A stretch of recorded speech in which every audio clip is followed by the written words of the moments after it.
Hey y'all, it's Crystal. My channel is Vintage Booth Pro, and I am all about helping you increase your vintage booth sales. So I am headed into my booth this week, but I have a confession to make. I am not bringing in anything new. So there's several reasons why. I'm not going to get into the excuses, but I am going to show you what I'm going to do instead, and to just kind of throw the theory out there. Do you always need to bring in new items? I love testing theories and, trying new things and seeing what works in my vintage booth. And so we're walking, giving you a little bit of tour of my mall. There are some just amazing booths here. If you go almost all the way to the back, here is mine with the green walls. I love my little pop of color here. And first glance, it looks trashed. So here's the before. I'm kind of taking inventory of what I have to work with, and I'm going to work with one key idea that has been in the back of my mind and should be in everyone's, and that is eye level is buy level. So the first thing I'm going to do is update my sign.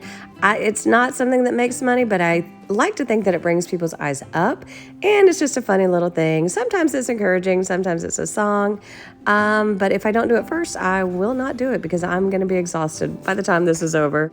So I have all of this blue and white stuff that the sales honestly have really slowed down, and so I'm going to take those back a little bit and reduce the size of that table.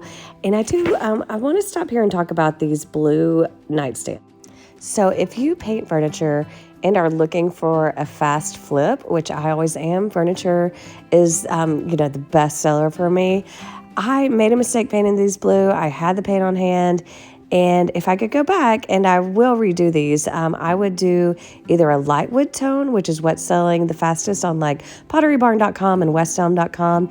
And white is still selling well here in Georgia, and black is selling well as well. So I would go with a more neutral tone and a wood tone if possible.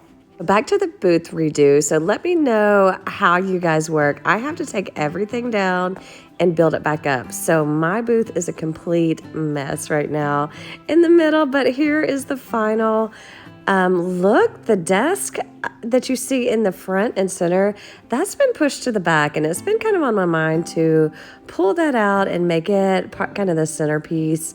It was $14.99 at Goodwill, and all I did was just paint it like a white color and then use a gel stain, brushed it on to make it have that wood look.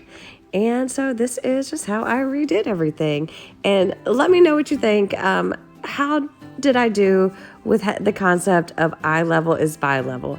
I looked around, and anything that could possibly hang, I hung it.